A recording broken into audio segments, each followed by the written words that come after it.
Hello friends, स्वागत है आप सभी का सी विविकल आर्ट्स क्लास में। आज के इस वीडियो में नागरिक शास्त्र की मोस्ट इंपॉर्टेंट क्वेश्चन कराने वाले हैं। दोस्तों, आपको विश्वास दिलाते हैं कि ये क्वेश्चन बहुत ही इंपॉर्टेंट हैं और पिछले सालों से पूछे जा रहे हैं। आज के इस वीडियो में लॉन्ग क्वेश्चन कराने वाले हैं और अगर आप लॉन्ग क्वेश्चन तैयार कर लेते हैं उससे कई सारे फायदे होते हैं। जैसे आपका जो है बहुविकल्प ये भी आपका तैयार हो जाएगा, जो आपका अति लघु आता है ये भी तैयार हो जाएगा, जो आपका लघु उत्तरीय फर्स्ट और लघु उत्तरीय सेकंड आता है ये तैयार हो जाएगा और लॉन्ग क्वेश्चन तो आपको तैयार होगा ही। यहाँ पे जो भी क्वेश्चन हम तैयार करेंगे साथ साथ में मैं आपको तैयार भी करवा दूंगा, यानी याद करवाने की गारंटी भी ले रहा हूं। ठीक है, तो चलिए शुरुआत करते हैं। 100 में 100 नंबर पक्का करना है तो नागरिक शास्त्र के ये क्वेश्चन जरूर तैयार कर लीजिए। ठीक है, आपके सामने क्वेश्चन कैसे पूछे जाते हैं वहां से जो है मैं आपको बता दे रहा हूं पहले कि क्वेश्चन किस प्रकार से घुमा घुमा के क्वेश्चन पूछा जाता है और आप यहाँ पे देख पाएंगे। पहला क्वेश्चन है, भारत चीन संबंधों पर प्रकाश डालिए। इसी सवाल को जो है अथवा करके पूछा है। यहाँ पे भारत और चीन के बीच विवादों के जो मुद्दे हैं उनका उल्लेख कीजिए। फिर अथवा करके पूछ लेता है आपसे कि वर्तमान समय भारत चीन संबंध का मुख्य आधार सीमा विवाद और व्यापार है, इस कथन की समीक्षा कीजिए। तो यहाँ पे जो क्वेश्चन पूछ रहा है वो ये पूछ रहा है कि भारत और चीन के संबंध के बारे में बताना है। ठीक है, तो सबसे पहले दोस्तों आपको यहाँ पे एक हेडिंग बनाना है। ठीक है, इस प्रकार से भारत और चीन के बीच विवादों के जो मामले हैं उसको लेकर थोड़ा सा इसके बारे में लिखेंगे, फिर इसके बाद हेडिंग वाइज इसको प्रदर्शित करेंगे। तो देखिए, पहले यहाँ पे लिखेंगे भारत और चीन के बीच कई दशकों से सीमा, व्यापार और कूटनीति से जुड़े विवाद चल रहे हैं। देखिए, सिंपल सी बात यह है कि भारत और चीन के बीच में जो विवाद है वो सीमा को लेकर है, यानी बॉर्डर पर जो भी जमीन को लेकर होती है वो होता है। दूसरा व्यापार संबंधी होता है। तीसरा जो भी कूटनीति चलती है, मतलब की साजिश रचना इधर उधर से, वो सब। तो दो पॉइंट है कि भारत और चीन के बीच में जो विवाद का कारण है वो सीमा और व्यापार को लेकर है, पहला पॉइंट। दूसरा पॉइंट है यहाँ पे इन विवादों के जो प्रमुख कारण है वो सीमा निर्धारण है, ऐतिहासिक घटनाएं हैं और पूर्व राजनीतिक हित के बारे में इनकी बात कही जा रही है और इसको हम निम्न बिंदुओं से समझ सकते हैं। विथ डायग्राम फिगर के माध्यम से मैं आपको समझाऊंगा। ठीक है, मैं एक बार आपको रिव्यू दिखा दे रहा हूं, आप यहाँ पे देख पाएंगे। इस प्रकार से जो है मैंने क्वेश्चन को तैयार किया है ताकि जो है आप आसानी से समझ पाए। ठीक है, ऐसे इंपॉर्टेंट क्वेश्चन आपके सामने मैं लेकर यहाँ पे आया हूँ। ठीक है, तो चलिए पहले यहाँ पे देख लेते हैं क्वेश्चन, आपको अच्छे से तैयार करवा देंगे। ठीक है, हम लोग यहाँ पे एक पॉइंट पे थे, सीमा विवाद। पहला पॉइंट है सीमा विवाद, इसको लिखेंगे कैसे, देखिए पहला पॉइंट है जो अक्साई चीन है। अक्साई चीन की अगर बात करें तो मैं फिगर में आपको पहले दिखा दूं। यहाँ पे ये देखिए, आप यहाँ पे देख पा रहे होंगे, ये है आपका जम्मू कश्मीर। ठीक है, और यहाँ पे अगर भारत की बात करें तो यहाँ पे जो है ये जो पॉइंट देख पा रहे हैं, ये वाला पॉइंट इतना, ये है आपका अक्साई चीन वाला क्षेत्र। ठीक है, अक्साई चीन इसे कहते हैं और यहाँ पे एक लाइन खींची गई है, जो लाइन है आप देख पा रही है लाइन, जिसको बोलते हैं LAC line, line of actual control इसको बोलते हैं। ठीक है, और ये जो है एलएसी लाइन है जो भारत और चाइना के बीच में है। यहाँ पे 1962 में जो है 1962 में युद्ध हुआ था। ठीक है, भारत और चीन के बीच में, जो इतना हिस्सा जो है चाइना ने कब्जा कर लिया था। ठीक है, तो इस क्षेत्र को अक्साई चीन कहते हैं और जो लाइन ये है, ये लाइन है एलएसी लाइन और इसको बोलते हैं लाइन ऑफ एक्चुअल कंट्रोल। ठीक है, इसी सीमा को विवाद को लेकर यहाँ पे बात कही जा रही है। अब इसके बारे में समझते हैं। तो यहाँ पे देखिए, यहाँ पे है अक्साई चीन, यह क्षेत्र वर्तमान चीन के नियंत्रण में है, लेकिन भारत इसे जम्मू कश्मीर और लद्दाख का हिस्सा मानता है, क्योंकि 1962 में चाइना का युद्ध हुआ था भारत के साथ में, तो उसने कब्जा कर लिया था उतना क्षेत्र। ठीक है, अब यहाँ पे आगे देखिए अरुणाचल प्रदेश, दूसरा पॉइंट अरुणाचल प्रदेश। जिन अरुणाचल प्रदेश को दक्षिण तिब्बत का हिस्सा बताता है, चाइना क्या करता है, अरुणाचल प्रदेश को दक्षिण तिब्बत का हिस्सा बताता है, जबकि भारत इसे अपना राज्य का अभिन्न अंग मानता है। तो यहाँ पे मैं फिर से एक बार मैप में चलता हूँ, आपको दिखाता हूँ। यहाँ पे ये आप अरुणाचल प्रदेश देख पा रहे ये पॉइंट। ठीक है, ये अरुणाचल प्रदेश चाइना कहता है तिब्बत का हिस्सा है और तिब्बत पर कब्जा है चाइना का। तो तिब्बत के कारण जो है ये भी करा कि अरुणाचल प्रदेश हमारा है, तो ये भी एक तरह से विवाद का कारण बना हुआ है। ठीक है, तो यहाँ पे दो पॉइंट आपको दोस्तों यहाँ पे हो गया। पहला पॉइंट ये हो गया कि जो अक्साई चीन है, ठीक है, अक्साई चीन की बात करें तो यहाँ पे मैं थोड़ा सा फिगर बना के माध्यम से जो है आपको यहाँ पे दिखा दूं ताकि जो आप समझ पाए। यहाँ पे अब यहाँ पे जो पॉइंट है, ये वाला जो पॉइंट है ये अक्साई चीन है, ठीक है, अक्साई चीन है। दूसरा अरुणाचल प्रदेश जो है यहाँ पे ये कहता है तिब्बत का हिस्सा। ये दो पॉइंट सबसे बड़े मुद्दे हैं यहाँ पे, एक अक्साई चीन, दूसरा अरुणाचल प्रदेश का मुद्दा, ठीक है, वही बात यहाँ पे कहा गया है। तो आप देखिए क्वेश्चन को अगर सही तरीके से लिखना है और पूरा नंबर पाना है तो आप फिगर का, डायग्राम का, कोटेशन का जरूर दोस्तों प्रयोग करिएगा, आपको बढ़िया नंबर मिलेगा। ये सब नंबर को बढ़ा देते हैं, प्लस पॉइंट हो जाता है ये सब, ठीक है। अगर आप लिखते चले जाएंगे तो हो सकता है कि कम नंबर मिल जाए, लेकिन अगर आप फिगर के माध्यम से समझाने की कोशिश करेंगे तो कम भी लिखेंगे ना तब भी जो है आपको पूरा का पूरा नंबर मिल जाएगा, ठीक है। तो यहाँ पे दो पॉइंट ध्यान रखेंगे आप लोग, अक्साई चीन वाला, दूसरा अरुणाचल प्रदेश वाला, ठीक है। अब बात करते हैं यहाँ पे आगे, एलएसी जो लाइन है जिसे बोलते हैं वास्तविक नियंत्रण रेखा, ठीक है, जो मैंने आपको बताया था ये पॉइंट आप देख पाएंगे यहाँ पे, तो इस प्रकार से। अब यहाँ पे जो ये लाइन है, ये वाली लाइन इस प्रकार से, इसी लाइन को कहते हैं LAC लाइन, ठीक है, LAC लाइन। LAC लाइन क्या मतलब, लाइन ऑफ एक्चुअल कंट्रोल, वास्तविक नियंत्रण रेखा के नाम से जानते हैं। तो ये तीन पॉइंट आपके बन जाएंगे, अक्साई चीन, अरुणाचल प्रदेश और LAC रेखा। अब यहाँ पे इसके बारे में लिखेंगे, LAC के बारे में, कि भारत और चीन के बीच सीमा रेखा स्पष्ट नहीं है, जिससे दोनों देशों के सैनिक आमने सामने आ जाते हैं, ठीक है। अभी देखिए आगे आएंगे कैसे कैसे आगे कहानी बढ़ती है। तो यहाँ पे आप चीन वर्ड की कहानी देख सकते हैं, फिगर के माध्यम से समझ सकते हैं। अगर स्टेट की बात करें, कौन कौन स्टेट है जो सीमा साझा करते हैं, तो देखिए यहाँ पे लद्दाख हो जाएगा, हिमाचल प्रदेश, उत्तराखंड, ठीक है, और इसके बाद जो है यहाँ पे ये है आपका सिक्किम और ये है अरुणाचल प्रदेश। इतने राज्य भारत के जो है सीमा साझा करते हैं।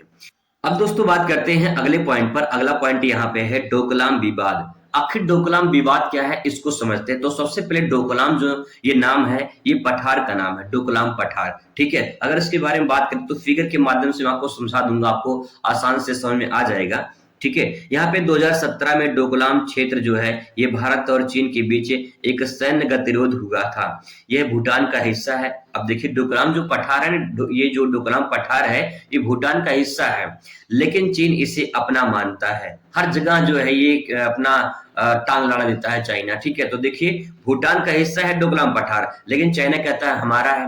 अरुणाचल प्रदेश भारत का हिस्सा है लेकिन कहता है हमारा है। तो बीच में टांग लगाने का जो काम है चाइना का ये है, इसी कारण विवाद होता है, ठीक है। आगे देखिए, लेकिन चाइना इसे अपना मानता है। भारत ने भूटान की सहायता के लिए कदम उठाया जिससे तनाव बढ़ गया। अब चाइना कहता है कि हमारा है तो भारत ने थोड़ा सा हेल्प कर दिया, भाई तुम्हारा कैसे हो जाएगा, ये चाइना इसका भूटान का है। तो वही बात बढ़ गई कि यहाँ पे जो है जब भारत ने थोड़ा सा भूटान की मदद किया तो चाइना को थोड़ा सा मिर्ची लग गई और फिर इसके बाद ये विवाद का कारण बन गया। तो आइए इसको डोकलाम पठार को देखते हैं। यहाँ पे डोकलाम पठार है कहाँ पे, तो यहाँ पे आप देख पाएंगे ये है डोकलाम, ठीक है, यहाँ पे लिखा है डोकलाम।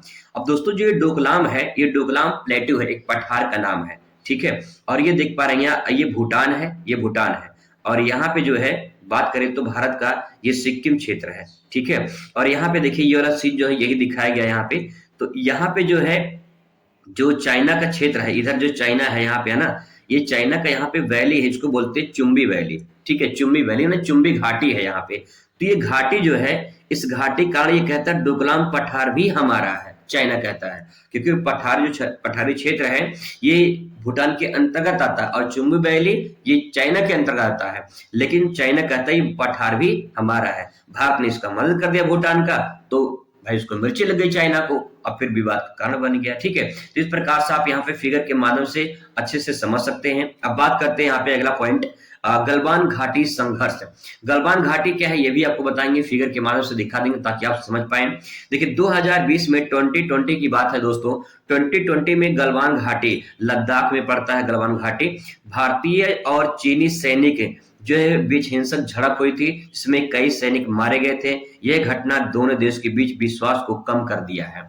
यानी ये गलवान घाटी जो है बहुत जो है ज्यादा विवाद में रहता है हमेशा। जब से ये 2020 का जो है झड़प हो गया तब से और विवाद में हो गया, और जो विश्वास है चाइना और भारत के बीच में वो विश्वास और कम हो गया है। और इसी आपको याद होगा, अगर आप जो है सोशल मीडिया पे एक्टिव होंगे तो आपको याद होगा कि 2020 की बाद जो है बहुत सारे चाइना जो ऐप थे वो जो है, जैसे टिकटॉक ऐप में नाम सुना होगा, टिकटॉक था, ये सब खत्म हो गए हैं, ठीक, बंद कर दिया था, भारत में बैन हो गया था। तो ये पॉइंट जो है आप यहाँ पे ऐड कर सकते हैं, ठीक है, यहाँ पे। और उसके बाद अगर बात करें तो यहाँ पे आप देख पाएंगे जो ये पॉइंट देख पा रही है गलवान है, गलवान नदी है, और गलवान नदी गलवान घाटी से बहती है, तो वहां पे जो है ये उसी के विवाद के कारण ये माना जाता है। ठीक है, गलवान नदी के आसपास का क्षेत्र ये जो है उसी में ये झड़प हुई थी। ठीक है, इसके बाद तो बात करते हैं यहाँ पे अगले पॉइंट पर। तो अगला जो पॉइंट है वो आप यहाँ देख पाएंगे, जल विवाद को लेकर हमेशा रहता है, ये भी विवाद का कारण माना जाता है। ठीक है, इसमें देखिए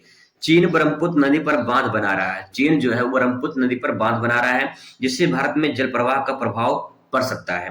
भाई सिंपल सी बात है, ये नदी बह रही है, अगर नदी के पानी को यहाँ पे बांध बनाकर रोक दिया जाएगा, ठीक है, तो पानी का प्रवाह कम हो जाएगा, और पानी का प्रवाह कम हो जाएगा तो आगे दिक्कत होगी। ठीक है, तो अब यहाँ पे होगा क्या, अगर मान लो यहाँ पानी बांध बनाया जाएगा तो पीछे झील सा बनता है, अगर झील या बांध जिस दिन टूट गया उस दिन पानी बहुत तेज से आगे बढ़ेगा, और जब आगे बढ़ेगा तो आगे नहीं भारत में आएगा पानी, तो बहुत ज्यादा तबाही हो सकती है, बाढ़ आ सकती है। तो ये भी एक तरह से विवाद का कारण माना जाता है। इससे जो है पूर्वोत्तर राज्यों में जल का संकट पैदा हो सकता है। भाई पानी रोक लेगा अपना और पानी को आधा डाइवर्ट कर देगा, तो पानी भारत में बहुत कम आ पाएगा। तो सिंचाई सुविधा जो होती है और जो अन्य चीजें बिजली उत्पादन होता है और बहुत सारी चीजें होती है वो सही से नहीं हो पाएगा, तो ये आर्थिक संकट यहाँ पे उत्पन्न हो जाएगा। ठीक है, ये पॉइंट आप लिख सकते हैं यहाँ पे। नेक्स्ट दोस्तों आपके यहाँ पे लिखेंगे व्यापारिक संतुलन असंतुलन। ठीक है, व्यापारिक असंतुलन मतलब कि व्यापार में भी कहीं न कहीं उथल पुथल होता रहता है। देखिए कैसे, चीन के साथ भारत का व्यापार घाटा बहुत बड़ा है। ठीक है, भारत चीन से भारी मात्रा में आयात करता है, लेकिन उसका निर्यात बहुत कम है। इस असंतुलन ने आर्थिक तनाव बढ़ गया है। आप सभी जानते हैं भारत में हर चीज चाइना समान है, हर चीज चाइना। आपके पास जो भी मोबाइल होगा, मेरे पास एक मोबाइल है चाइना है, दूसरा मोबाइल चाइना नहीं है, तो आपको बता दें कि जो आपके पास फोन है ये भी चाइना है, हर चीज चाइना चाइना। भारत जो है चाइना से सामान बहुत खरीदता है, लेकिन भारत निर्यात बहुत कम, मतलब बेचता बहुत कम है, खरीदता बहुत कम है। तो ये संतुलन कहाँ हो गया भाई? सिंपल सी बात है, अगर आप जो है 100 रुपए का सामान लिए हैं तो 100 रुपए के सामान के बराबर कीमत होनी चाहिए, तो इसका मतलब संतुलन बराबर है। लेकिन अगर आप 100 रुपए का सामान ले रहे हैं, उसने चूना लगा के 10 रुपए का सामान दे दिया और 100 रुपए ले लिया, तो घाटा हो जाएगा। ये संतुलन नहीं है। संतुलन तब होता है जब 100 रुपए का सामान लिए हैं और 100 रुपए की कीमत अदा किए हैं, पूरा हिसाब बराबर, ओके भैया। ठीक है, लेकिन भारत क्या करता है, आयात ज्यादा करता है, निर्यात इसका कम होता है। तो जो ये अंतर है, यही अंतर जो है बहुत बड़ा असंतुलन पैदा कर देता है। भाई सिंपल सी बात है, चाइना से जितना सामान खरीदा जा रहा है, चाइना को उतना बेचा भी जाए, तभी तो कहीं कहीं निर्यात आयात बराबर होगा। लेकिन ये असंतुलन पैदा होती है, इससे कारण भी विवाद होता रहता है। क्योंकि चाइना भाई अपने आप में एक तरह से डेवलप है, जहां पे देखा जाए हर चीज चाइना सामान, हर देश में चाइना सामान बिक रहा है, तो चाइना सामान चाइना अपने खुद का बनाता है, वो भारत से बहुत कम खरीदता है वो। ठीक है, तो ये विवाद कारण माना जाता है। अगला है तिब्बत मुद्दा। देखिए तिब्बत मुद्दा की बात करें तो 1950 में चीन ने तिब्बत पर कब्जा कर लिया था। भारत ने दलाई लामा को शरण दी, जिससे चीन नाराज हो गया। यह मामला दोनों देशों के रिश्तों में तनाव का कारण बन गया। जब चाइना ने तिब्बत पर कब्जा किया था तो दलाई लामा जो वहां पे थे वो भागकर भारत चले आए थे, तो भारत ने उनको शरण दे दिया था दलाई लामा को। जब शरण दे दिया तो चाइना नाराज हुआ कि आपने शरण क्यों दिया उन्हें। अब इससे क्या हुआ, अब इससे रिश्ते में दरार आ गई। ये समस्या होती है, बहुत सारे ऐसे लोग होते हैं, जैसे कोई आपका दोस्त है, एक दोस्त दूसरे से नाराज हो जाए और जो उसका दोस्त का दुश्मन होगा वो आपसे कहेगा भाई तुमने उसका शरण क्यों दिया, है ना, जलन की भावना वो सब होती है। यही सब मुद्दा है यहाँ पे। तो ये सारे पॉइंट आप इसमें नोट कर सकते हैं। और यहाँ पे आप देख पाएंगे ये जम्मू कश्मीर का क्षेत्र इस प्रकार से यहाँ पे ठीक देख पा रहे हैं। यहाँ पे ये अक्साई चीन है, ठीक है, ये अक्साई चीन है, और ये अक्साई चीन है यही ये चाइना के कब्जे में है। आप यहाँ पे मैप पे देख पा रहे होंगे, ठीक है। और भारत का जो है ये क्षेत्र बस इतना ही बचता है, इसके बाद तो पाकिस्तान वाला क्षेत्र ले लेता है, ठीक है। और जो लाइन खींचा गया है ये LAC लाइन है। तो ये सब जो है पॉइंट आप यहाँ पे देख पाएंगे जो भारत पाकिस्तान की चाइना के बीच में विवादित है, ठीक है। अब बात करते हैं थोड़ा सा निष्कर्ष के बारे में। तो देख लीजिए निष्कर्ष, भारत और चीन के बीच विवाद जटिल है और उन्हें सुलझाने के लिए धैर्य, संवाद, आपसी समझ की आवश्यकता है। दोनों देशों के अपने आर्थिक और सामाजिक हितों को ध्यान में रखते हुए शांति और सहयोग दिशा में काम करना चाहिए। भारत तो चाहता है कि भाई कहीं के रिश्ता अच्छा बना रहे, लेकिन चाइना नहीं चाहता है, तो वो सबसे बड़ी समस्या यहाँ पे है, ठीक है। अब बात करते हैं दोस्तों अगले क्वेश्चन पर। अगला क्वेश्चन आपके सामने यहाँ पे है। क्वेश्चन है कि भारतीय राजनीति में क्षेत्रवाद की भूमिका का वर्णन कीजिए तथा इसके उपाय भी बताइए। आखिर क्षेत्रवाद क्या होता है ये हमें समझना है। अगर मैं आपको एक लाइन में समझाऊं तो क्षेत्रवाद का मतलब ये है, जैसे यूपी के रहने वाले हैं, कुछ लोग महाराष्ट्र के रहने वाले हैं, कुछ लोग बिहार के रहने वाले हैं, ठीक है, कुछ लोग जो है बिहार के रहने वाले हैं, कुछ लोग तमिलनाडु के रहने वाले हैं। तो अलग अलग प्रकार के जो राज्य के लोग हैं इनका अपना एक क्षेत्र है, ठीक है। अगर कोई यूपी का बिहार में जाए, ठीक है, या फिर बिहार का कोई महाराष्ट्र में जाए काम करने के लिए, और मराठी जो है वो कहीं बिहारी इनको यहाँ महाराष्ट्र में नहीं आने देंगे और क्षेत्रवाद की भावना उत्पन्न हो जाए, तो इस प्रक्रिया को हम क्षेत्रवाद कहते हैं।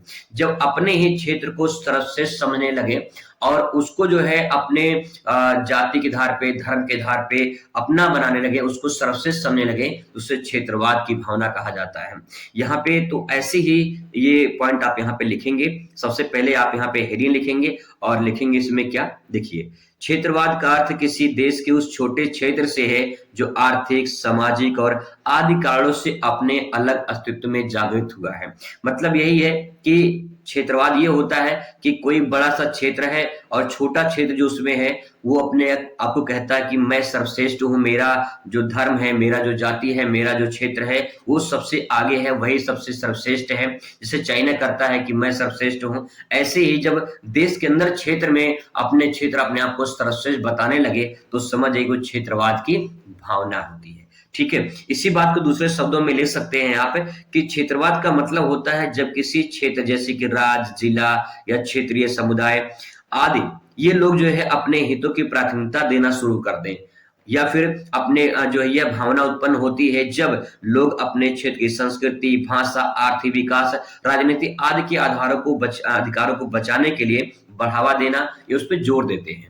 कहने का मतलब दोस्तों ये है कि क्षेत्रवाद तब उत्पन्न होता है जब कोई लोग अपने भाषा को सर्वश्रेष्ठ समझे। जैसे कि हमारा दक्षिण भारत के लोग कहें कि भाई तमिल बहुत अच्छा है, कुछ लोग कहें नहीं भोजपुरी बहुत अच्छा है, बिहारी भाषा बहुत अच्छा है, कुछ लोग कहें नहीं हिंदी भाषा बहुत अच्छी है, कुछ लोग कहें मराठी भाषा बहुत अच्छी है। तो अब अपने आप को अगर सर्वश्रेष्ठ समझने की कोशिश करेंगे तो इस प्रकार से ये क्षेत्रवाद की भावना उत्पन्न हो जाती है। तो आप इस पॉइंट को ऐसे आप आसानी से लिख सकते हैं। अब इसके बाद तो हेडिंग बना के लिखेंगे इसमें कि भारतीय राजनीति में क्षेत्रवाद की भूमिका को निम्नलिखित बिंदुओं द्वारा स्पष्ट किया जा सकता है। तो इनको जो समझने के लिए कुछ पॉइंट हैं। पहला पॉइंट आपके सामने यहाँ पे है कि विभिन्न क्षेत्रों के मध्य संघर्ष का तनाव उत्पन्न हो जाता है। अगर कोई भी अपने आप को सर्वश्रेष्ठ समझने लगे तो क्या होगा, विवाद होगा, तनाव होगा। जैसे चाइना का होता है, चाइना कहता है कि भाई अपने आप को सर्वश्रेष्ठ समझता है अपने आप को, इसलिए विवाद का कारण बनता है। इस प्रकार से पॉइंट को आप यहाँ पे लिख सकते हैं 2-4 लाइन बना के। राज्य और केंद्र सरकार के मतभेद, अगर केंद्र सरकार में कोई और है, राज्य सरकार में कोई और सरकार है, तो उनके बीच में हमेशा मतभेद बनी रहती है, क्योंकि जब सरकार केंद्र में अलग होती है, राज्य में अलग होती है, तो सरकार कुछ चाहेगी केंद्र सरकार और राज्य सरकार कुछ चाहेगी, तो दोनों में मतभेद की भावना उत्पन्न हो जाती है, ठीक है। जैसे पति पत्नी है तो पति कहेगा भाई मुझे कुछ खाने की इच्छा है, पत्नी कहेगी तो मुझे कुछ बनाने की इच्छा है ना। दोनों में मतभेद जो उत्पन्न हो जाएगा तो फिर क्या होगा, लड़ाई होगी, उसमें तनाव उत्पन्न हो जाएगा। यही पॉइंट आप यहाँ पे लिखेंगे, ठीक है।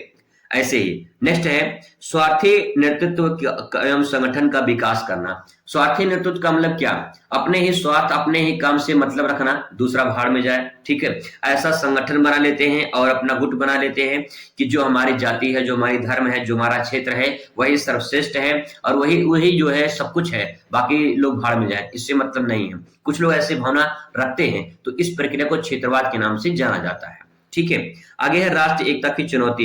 अगर सारे भारत में जितने राज्य हैं, 28 राज्य हैं, 28 राज्य अगर सभी लोग सोचे कि हम अपना अपना एक हमारी पहचान है, हमारी धर्म अलग है, हमारी जाति अलग है, हमारा क्षेत्र अलग है, और धीरे धीरे वो अपने जो है अलग अलग भाषा क्षेत्र के आधार पे वो उसको सर्वश्रेष्ठ बताएं, तो समझ जाइए कि यहाँ पे राष्ट्रीय एकता की चुनौती हो जाएगी। राष्ट्र में सभी लोग अगर एक नहीं रहेंगे तो राष्ट्र बढ़ सकता है, जैसे भारत और पाकिस्तान का विभाजन हुआ था, ठीक है। नए राज्यों की मांग हो जाएगी, जैसे अभी 2 जून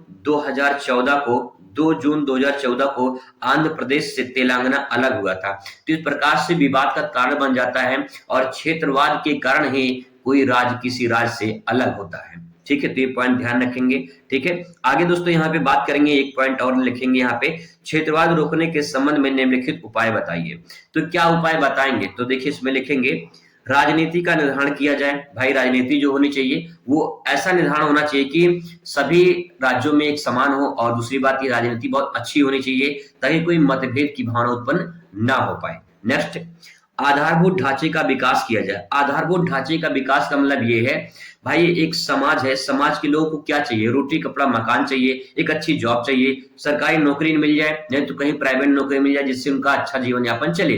तो आधारभूत जो ढांचे हैं उनका विकास कर लिया जाए ताकि लोगों के अंदर क्षेत्रवाद की भावना उत्पन्न ना हो। देखिए सिंपल सी बात ये है कि जो यूपी बिहार के लोग होते हैं यहाँ पे ऐसे बड़ी बड़ी फैक्ट्रियां नहीं है, बड़े बड़े जो है उद्योग नहीं है कि वो अपने ही स्टेट में अपने ही राज्य में कमा सके, इसीलिए लोग महाराष्ट्र में दिल्ली में कमाने जाते हैं। तो वहां के लोग नफरत की भावना से देखते हैं और कहीं न कहीं इससे नफरत से जो है लोग जब देखते हैं तो वहां पे एक तनाव उत्पन्न हो जाता है, एक समस्या हो जाती है। ठीक है, तो यहाँ पे पॉइंट आप इसमें ऐड कर सकते हैं। नेक्स्ट है संस्कृति एकीकरण के लिए विकास का प्रयास जो है किया जाए।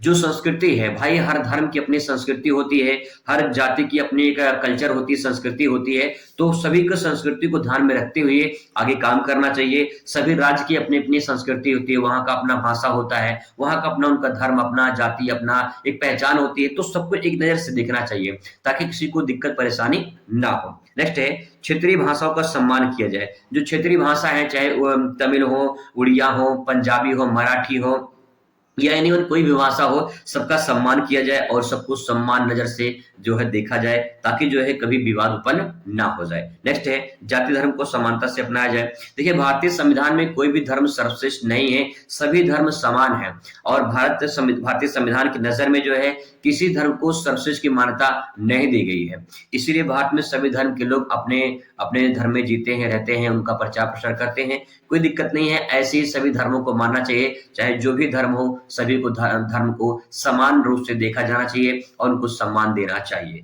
ठीक है, तो ये पॉइंट इसमें आप दोस्तों ऐड कर सकते हैं। अब इसके बाद क्वेश्चन आपके सामने अगला आएगा, और अगला जो क्वेश्चन आएगा ये मैं बात करूंगा अगली वीडियो में। क्वेश्चन बहुत ही मोस्ट इंपॉर्टेंट दोस्तों, आप इन्हें जरूर तैयार करें, यहाँ से क्वेश्चन आपके पेपर में देखने को मिलेंगे। विथ डायग्राम फिगर के माध्यम से आप इसे समझकर अच्छे से प्रेजेंट कर सकते हैं। चलिए मुलाकात करते हैं अगले वीडियो में, तब तक खुश रहिए, मस्त रहिए और जिंदगी में स्वस्थ रहिए। धन्यवाद।